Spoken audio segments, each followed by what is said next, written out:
ஒரு நாடு அரசே அங்கீகரித்து மதுவை விற்கிது. அறிவை வளர்க்கும் கல்வியை தனியாற்ற கொடுத்துட்டுது,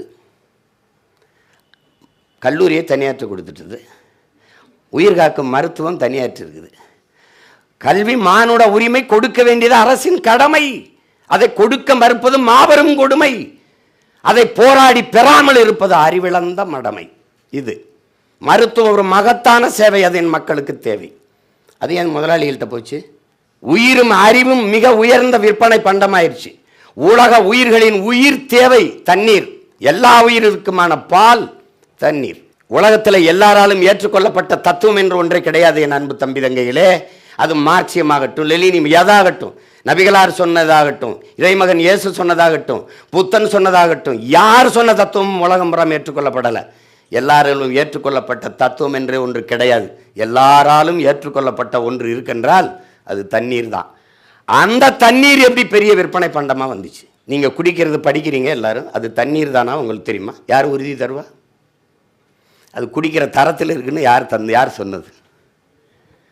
பிறக்கும் போதே குழந்தை புற்றுநோயோட பிறக்குது, பொறுப்பு யார்? 3 வயசு குழந்தைக்கு புற்றுநோய் வந்தது என்ன சாப்பிட்டு? கஞ்சா குடிச்சதா, இல்லை புகையில் சிகரெட் எதுவும் பாவிச்சதா? எதனால் வந்தது? 100 மரணத்தில் 90 மரணம் புற்றுநோயாக இருக்குது. காரணம் என்ன? காற்று விஷமாயிருச்சு, நீர் விஷமாயிருச்சு, உணவு நஞ்சாயிருச்சு. காற்று ஆயிடுச்சு, கந்தக தூசியை சுவாசிக்கிறோம். ஒரு கார் வெளியிடற நச்சு புகையை கட்டுப்படுத்த 6 மரங்கள் தேவைன்னா, ஒரு மனிதனுக்கு சராசரி 422 மரங்கள் தேவைன்னா, உனக்கு 28 மரம் தான் இருக்குன்னு அரசே சொல்லுது.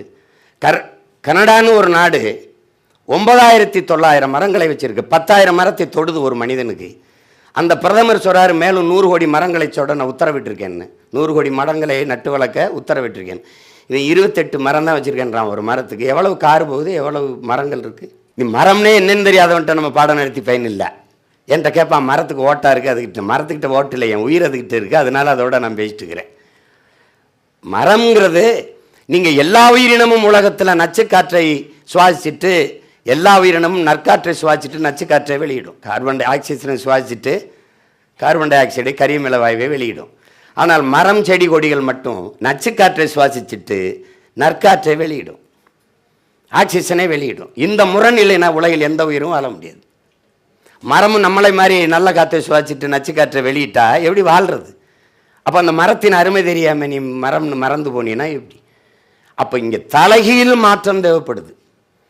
இங்கே அரசியல் சாதிக்கு இருக்குது, மதத்துக்கு இருக்குது, வணங்குகிற சாமிக்கு இருக்குது, வாழுகிற பூமிக்கு இருக்காங்கிறதான் பிரச்சனை.